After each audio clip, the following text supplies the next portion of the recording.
Hey everybody, welcome to tonight's Firelight Chat. We have a very important guest, someone who is a friend as well as a colleague.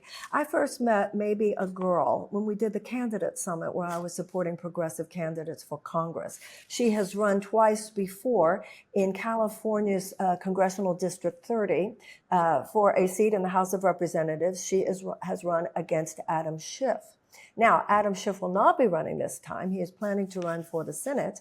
And Maebe, who came in second last time, it's so important that she win this time.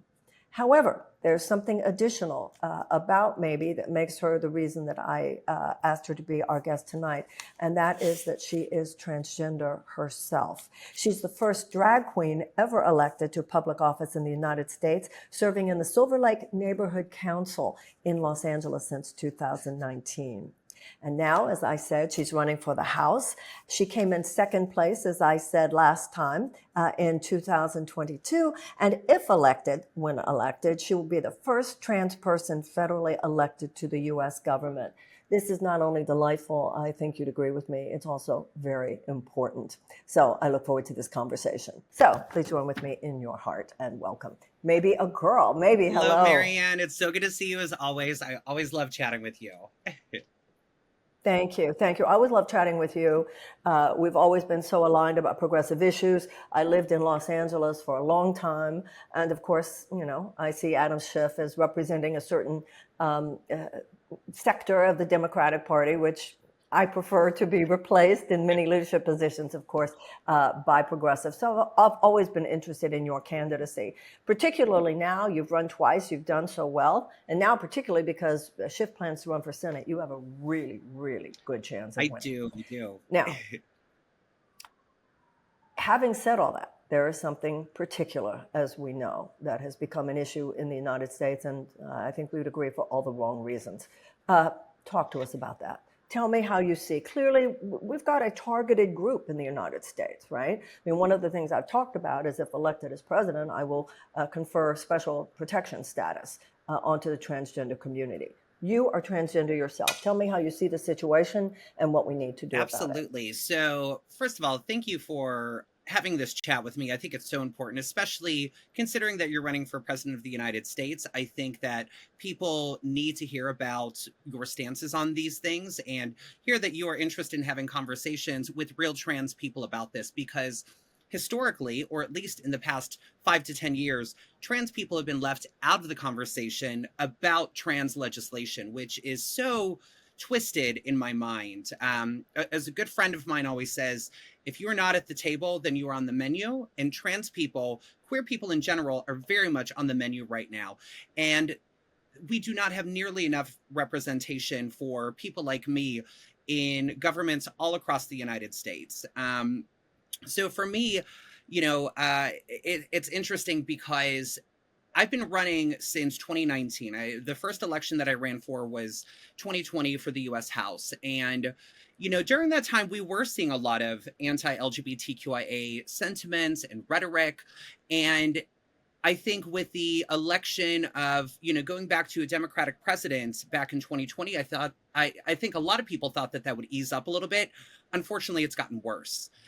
This has been an upward trend since about the mid 2010s, pretty much since Trump was elected to office. And it keeps getting worse because every year I find myself saying, this has been the worst year in history for anti-LGBTQIA legislation. In 2023, totally surpasses 2022, which totally surpassed 2021, etc.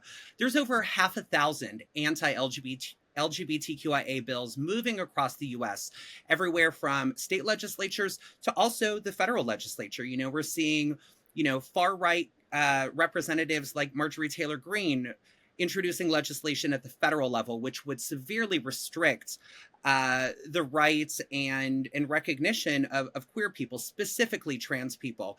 You know, these are anti-LGBTQIA bills in general, but more specifically, most of them are anti-trans bills. You know, there's been a number of anti-drag bills that have been introduced.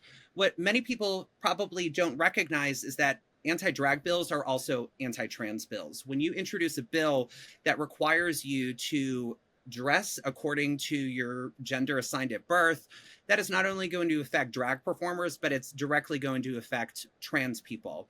And as the famous drag queen and trans person from RuPaul's Drag Race, Monica Beverly Hills, always says, drag is what you do, but trans is who you are. So we're attacking not only people's occupations, but we are attacking people's identities. And I think we often think of those as being entirely separate, but there's a lot of overlap in the LGBTQIA community between drag performers and trans people. I think that a lot of folks historically think that drag is just cisgender men dressing up as women. That is not the fact. That's not the state of affairs here in 2023. Anybody can do drag. Cisgender women, cisgender men. You don't even have to be gay or queer to do drag. Anybody can do drag. In fact, a number of trans people do drag. Me, myself, I discovered my trans identity when I started doing drag. Drag is oftentimes sort of a safe way to experiment safely with your gender identity in a way that doesn't feel so permanent. And for me, I discovered that I was a trans person early on because I started to realize while everybody else was taking off the makeup and the hair and the costumes after a gig, I wanted to keep it all on because it made me feel more like myself. And that's a realization that a Wow. lot of folks have. So Okay, so I have several questions. I want to ask, you were talking about Marjorie Taylor Greene and anti-trans bills. I want to ask about the anti-trans bills. I want to ask about the anti-drag bills. And I also want to ask more about you, your journey to this point. You just mentioned your journey, how much being in drag shows had to do with it, but I think all of us are more interested in what the personal story is there. And then, of course, going all the way into your political activism and how all that connects. So what is the anti-trans bill, for instance, that Marjorie Taylor Greene is introducing? So it's essentially sort of a sweeping anti-trans bill, anti-drag bill, anti-LGBTQIA, and it's particularly fueled by this moral panic that queer people are trying to recruit or groom children into becoming LGBTQIA, that we're trying to recruit children to become trans, which is absolutely false. It is so false. Like my eyes would spin all the way in the back of my head and up around the other side if they could. Because here's the thing, folks are trying to say that it is okay to be you as you are. We love you and we welcome you to be you as you are. We're not saying, come to our side, come join us and be queer and trans. That's not the case. In fact, it couldn't even work like that. I grew up in the late 90s, early 2000s. I graduated high school in 2004. And I remember what it was like to be a young queer person without any sort of queer representation in the media, aside from Will and Grace and Queer as Folk. And I remember how othered I felt and how different I felt and how afraid I felt to come out as a queer person at that time because of the fact that it felt so othered.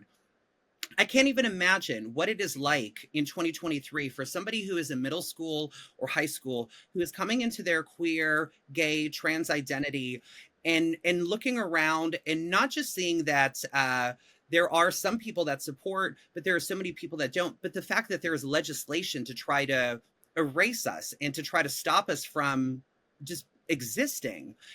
When laws attempt to restrict gender affirming healthcare, they're trying to restrict the existence of trans people.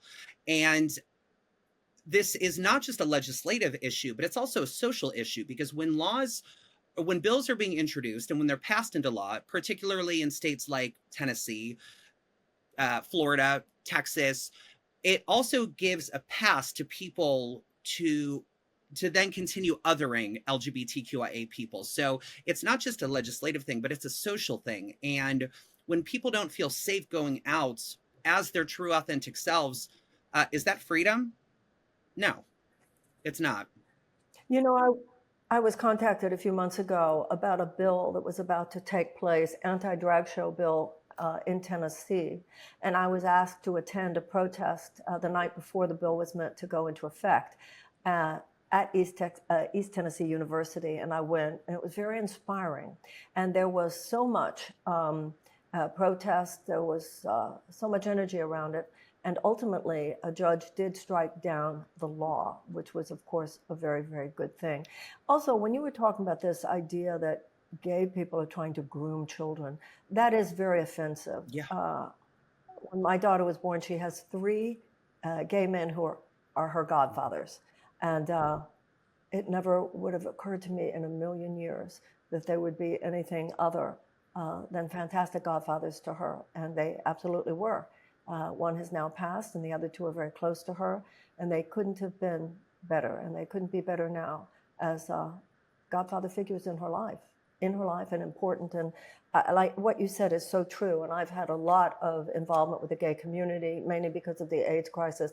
I've never felt that there was a reaching out. There's not a proselytizing group. It's kind of like, you do you. I want to do me. You do you. And I've always felt that as well.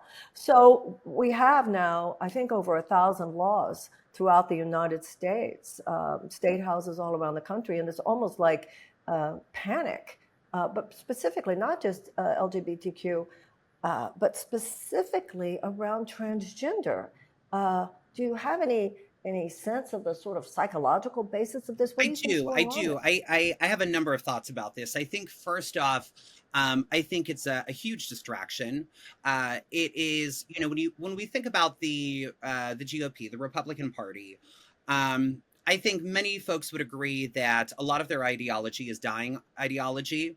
And so I think that they are struggling to grasp at something. That's exactly right. They're coming up with these social issues to distract from what's really happening, which is not left-right. It's really power versus the powerless. Exactly. It's very much a distraction. And the GOP needs to distract from the fact that one thing that I think all Americans and all people that live here can agree on is that there is a huge amount of economic inequity. We are struggling to afford housing, healthcare, education, and just the security of knowing that you're going to make it to the next week.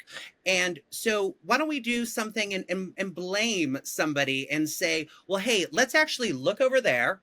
And let's talk about how these people are trying to infiltrate our way of life and try to attack our children. It's such an easy way to get people riled up is when you bring children into the matter. Because, of course, everybody wants to protect children. LGBTQIA people want to protect children. And that's why we are so outspoken about these issues, because we LGBTQIA adults were once LGBTQIA children, and we remember what it was like to be ostracized, to be othered, and to be made feel as if we are not worthy because of our internal identities. And so I think the whole thing is a huge distraction, and there are so many other things that we could talk about. And the fact of the matter is, what the GOP is saying that queer people are trying to do to kids is simply false. There are studies, there are no LGBTQIA people in general are no more likely than cisgender heterosexual people to be pedophiles, to be sexual assaulters. But because of the fact that LGBTQIA people, a lot of it revolves around our sexual identities and our gender identities, the GOP just easily distorts that into this idea of, oh, this is all about sex. Why are you teaching our kids about sex? And the thing is, I don't want to teach your kids about sex. I don't even want to talk to your kids. I just want your kids to know that they are safe and they are loved, regardless of whether they are straight, gay, cisgender, transgender, whatever. We want to create a society where everybody is welcomed, and there is not this hierarchy of, well, I'm better than you because I'm straight. I'm better than you because I'm cisgender. And that has historically been the battle that queer people have had to fight. And so, it's remarkable in many ways, and I think now is really the time that we have to be outspoken about these things in order to create a better life for the kids that are growing up right now. I can't imagine what it's like to be a middle schooler or a high schooler right now, seeing that there are over 500,000 anti-LGBTQIA bills moving across the United States. I don't know what that would do to my self-esteem as a teenager, and it makes me really worried about these kids. And this is exactly the reason why you see such a high rate of suicide amongst LGBTQIA people, particularly LGBTQIA youth. And this is the kind of rhetoric that bars us from gaining access to housing and to into employment. And I don't want to see this passed on to the next generation. Now's the time. This is it's a pivotal moment right now. And I guarantee you, we are on the right side of this movement because we are saying it is okay to be you. Come as you are. You're welcome to live your life. Just love everybody. Just be a kind, good person. I think this strikes at the core of the American ideal. You know, Martin Luther King said, a threat to justice anywhere is a threat to justice everywhere. I mean, the first principle of the United States is all are created equal. All men are created equal. That means, and the entire expansion of that franchise is the meaning of American history. It doesn't just mean white people, also means black people. It doesn't just mean men, it also means women.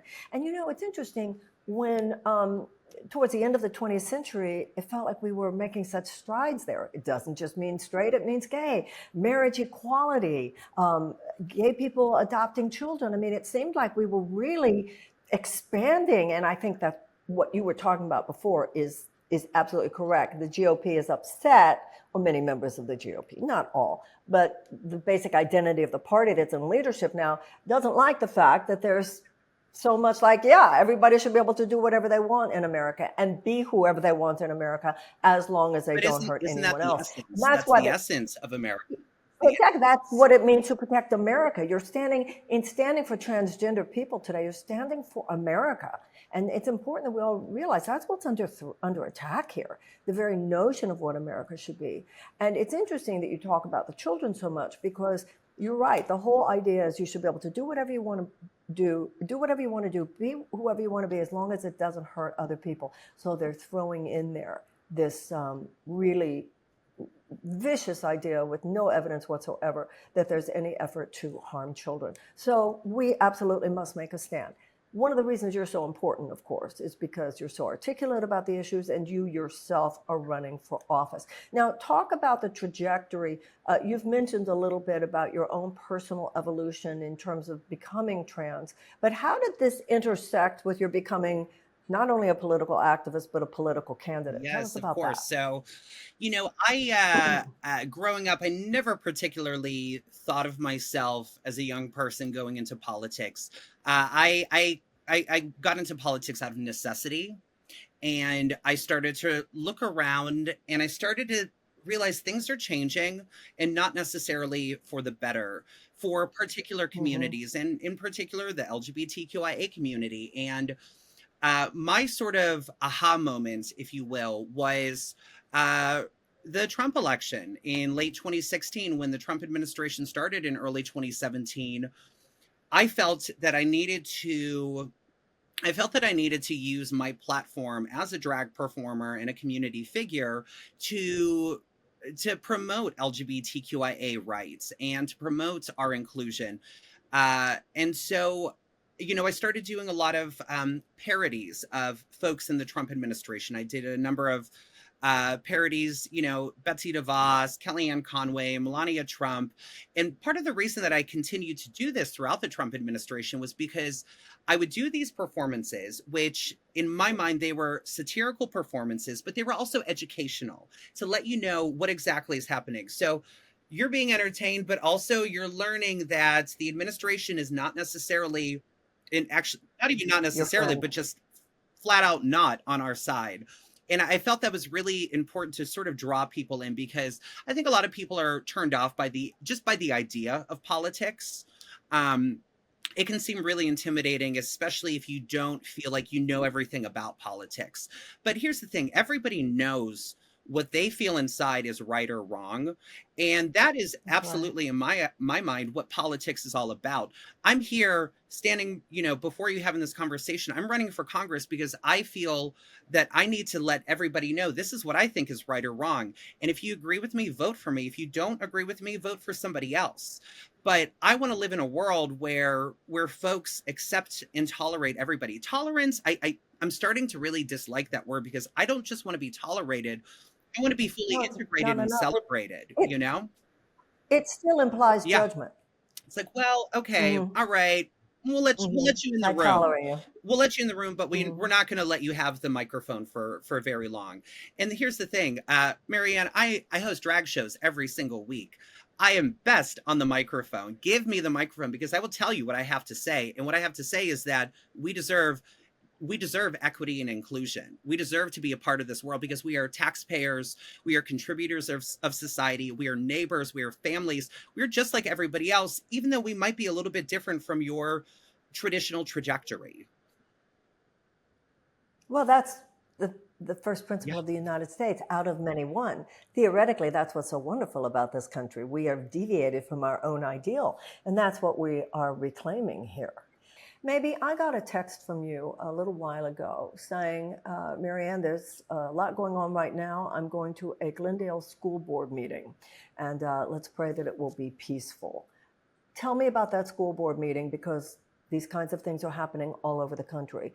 What happened there? Yeah, so this was a really scary moment that I really didn't even see coming towards us. But I had a few weeks ago, I had been reached out to by some community members who live in Glendale, as well as some parents who have children in the Glendale school district. Glendale is a city within the district that I'm trying to represent. So it's all LA County, but it includes LA, Burbank, Glendale, Pasadena, and West Hollywood. Glendale, so they elected a new school board. The school board is progressive, and they have been very positive in their LGBTQIA inclusion. Unfortunately, this brought in some outsiders who do not want to see LGBTQIA issues discussed in schools.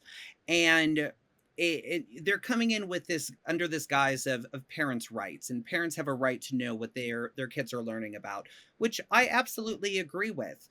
But there is this idea that parents are not being heard, or they're not having a voice or a choice in any of this, when in reality, parents elected the school board, parents elected the city council, parents elected the state representatives that have required LGBTQIA education in California schools. Of course, in an age appropriate manner. I'm not saying, nobody is saying that kids should be learning about graphic details about sex.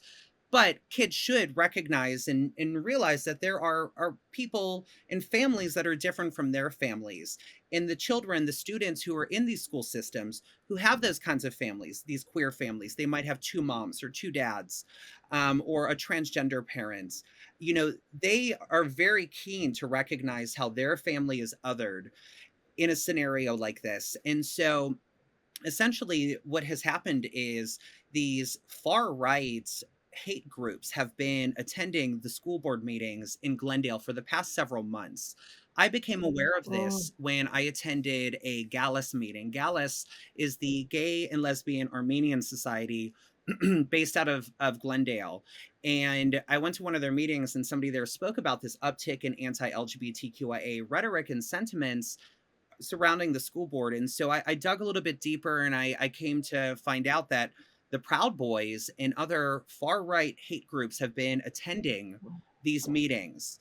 And I just, I'm flabbergasted to hear that the Proud Boys are here in my district.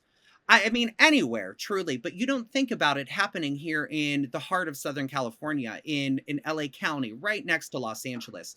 This is a mile and a half, 2 miles up the street from where I live.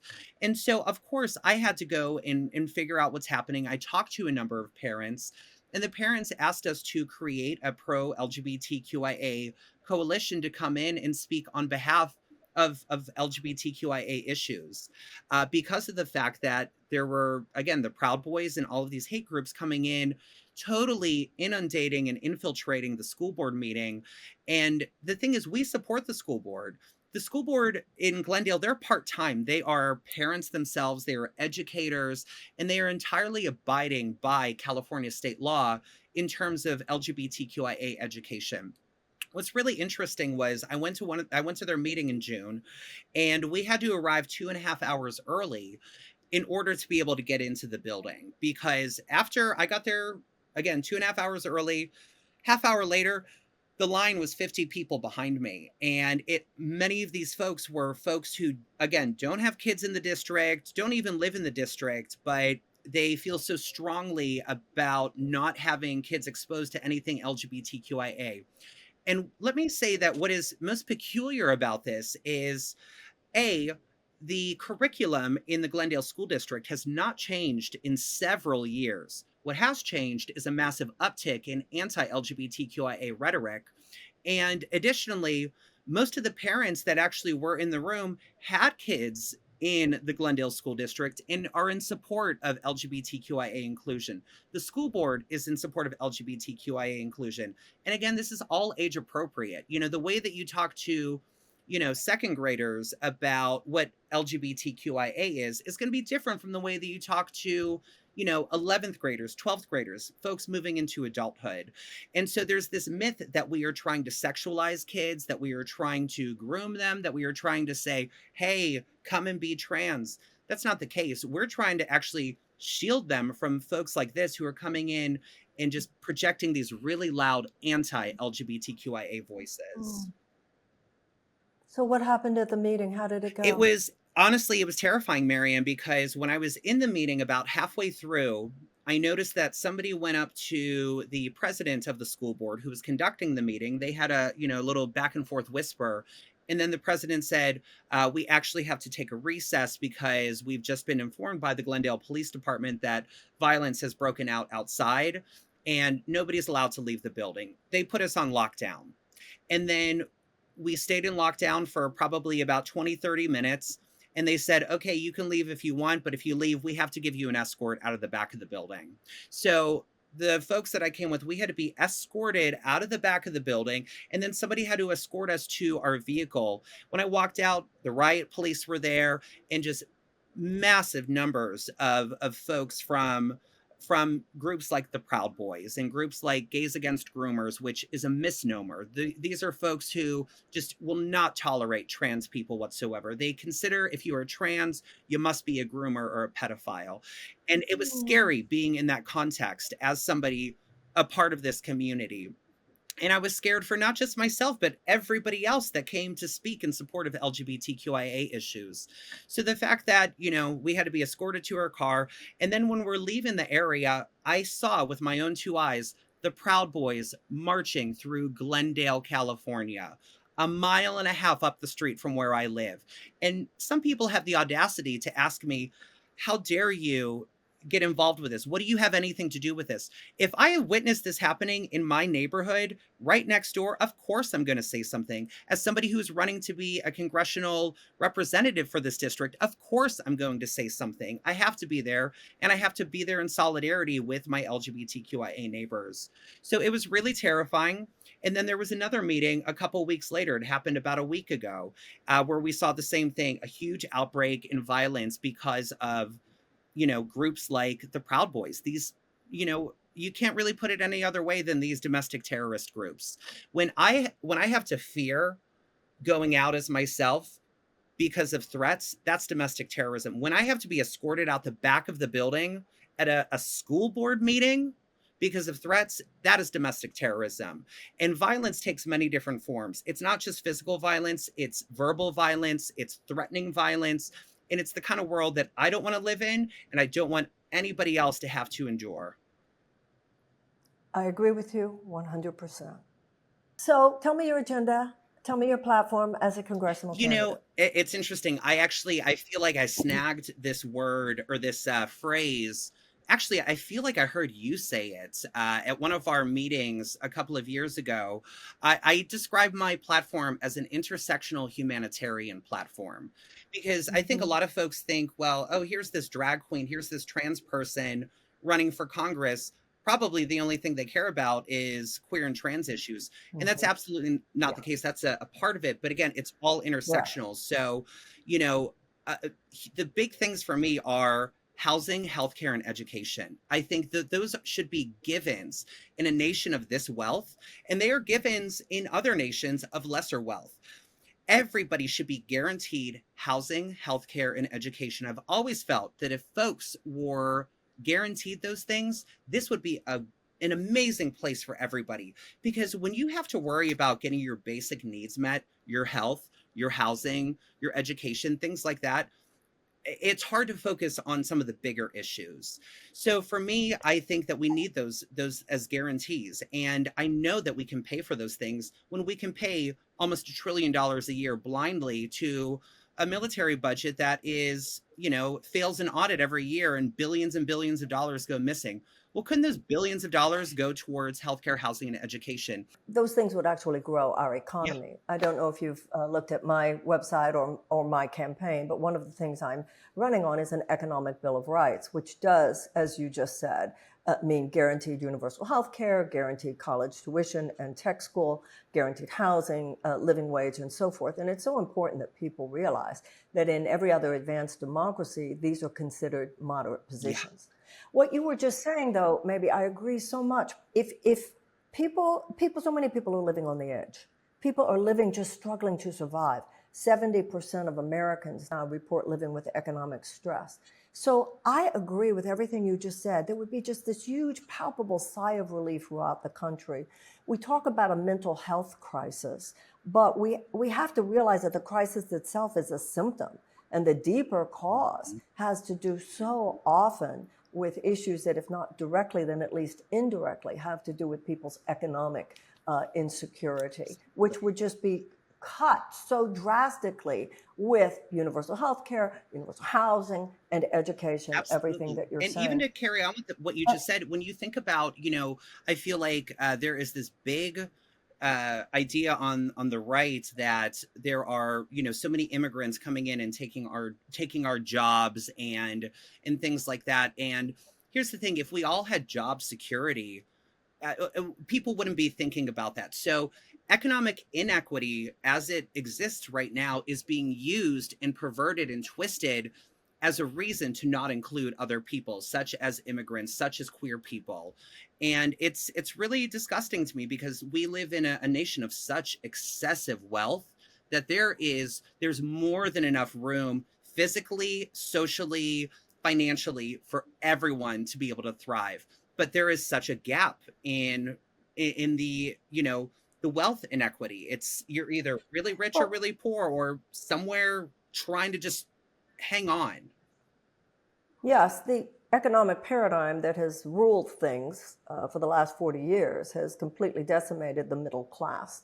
Now, what you were talking about, also going back to the fact that this would only grow the economy, this would be good for business if they didn't have to worry about health care for their employees. So many people in America go to jobs that they hate, but I have to go there because that's a place where I'll get the Yep. benefits and so forth. People would be working at jobs that they like more. People would have the opportunity to be more creative, more productive, and this is where money comes from. If people, for instance, could have a higher education, it's statistically proven if you have great higher education, you make more money. So all it would do is grow our economy. Absolutely. So in addition, even to what you were talking about, the ridiculous, absurd expenditures on things such as a bloated defense budget, there are so many other ways in which, number one, we pay billions of dollars in corporate subsidies to companies that are already making billions of dollars, but also the idea of what we're saying here, which is you'll only grow your economy when you give people a greater opportunity to thrive. Now, when you become a congresswoman, which I do believe that you will, you came in second, right, Yeah. last time in the same race, and Adam Schiff is Yeah, not who's not running in the again. equation? So, yeah.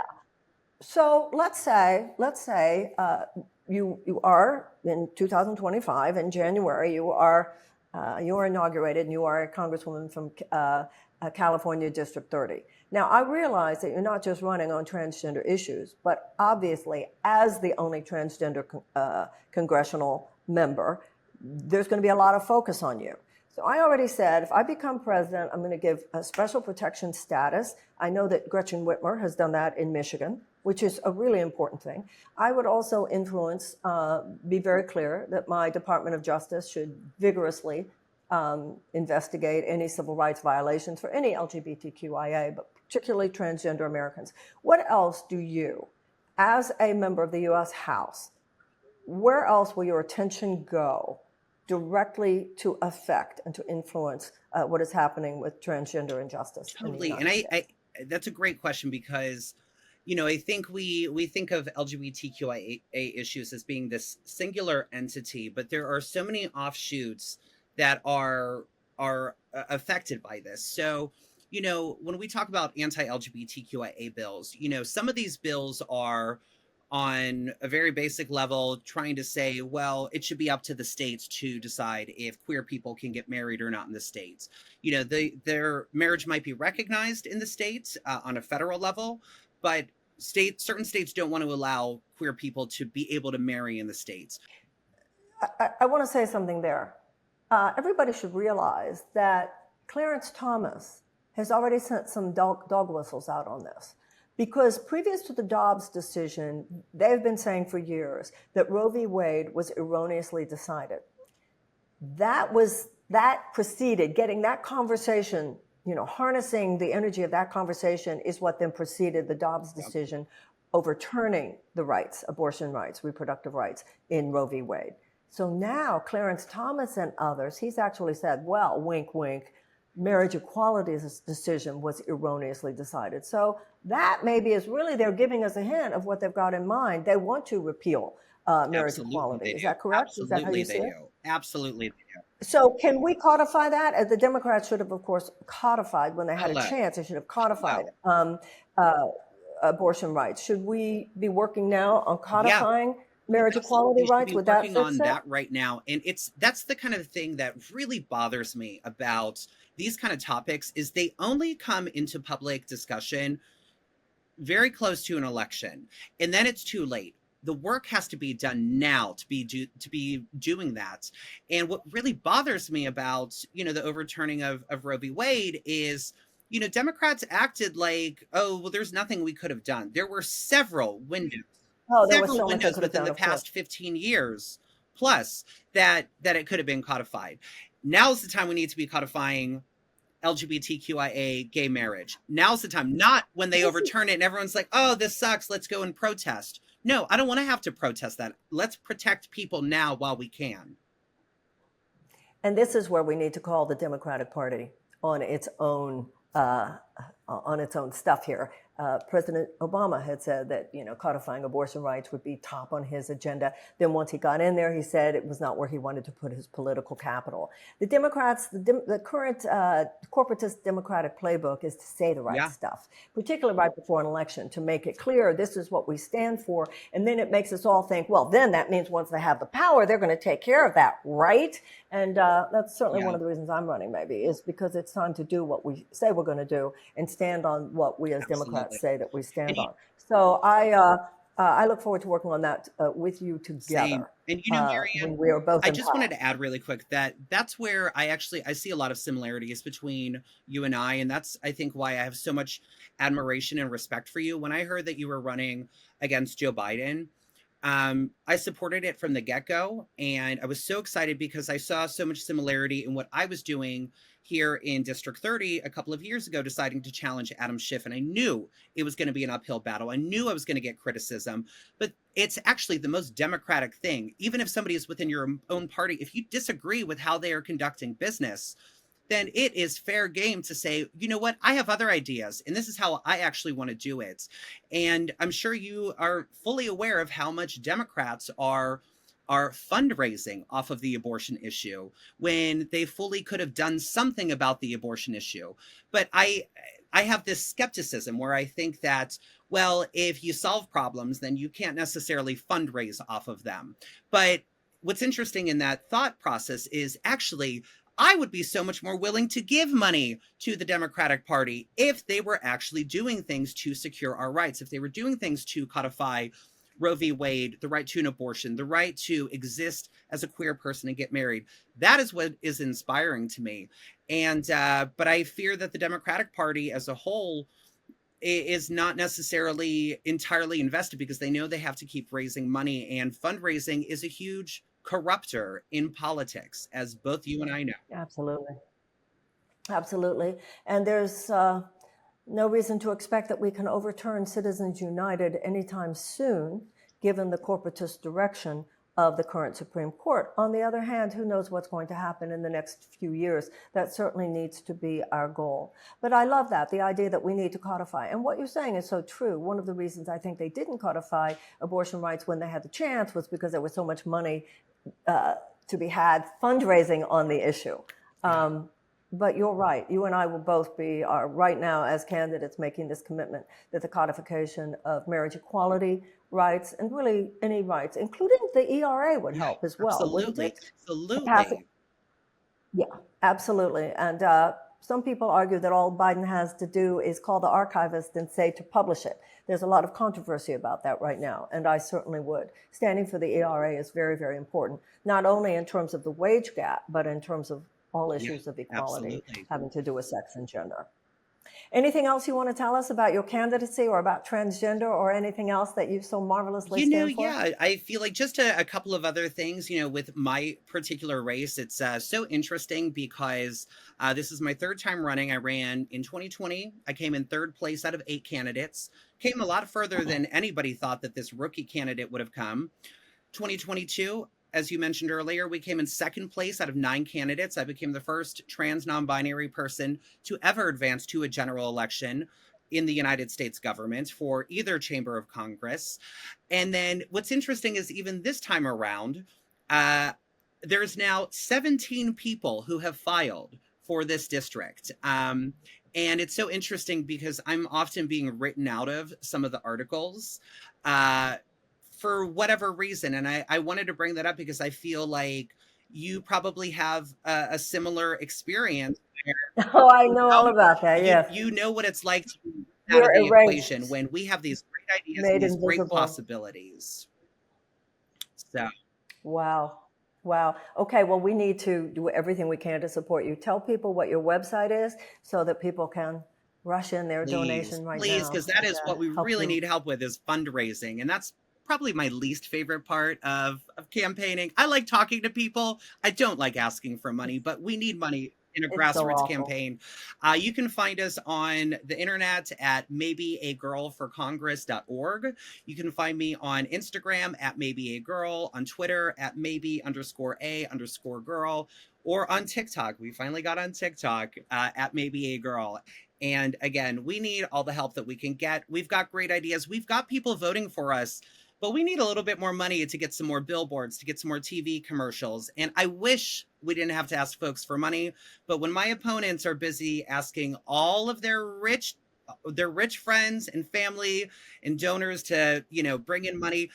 One more thing I wanted to add, Marianne. What's interesting is the latest FEC report came out a couple of months ago. It was the first FEC report for this particular cycle.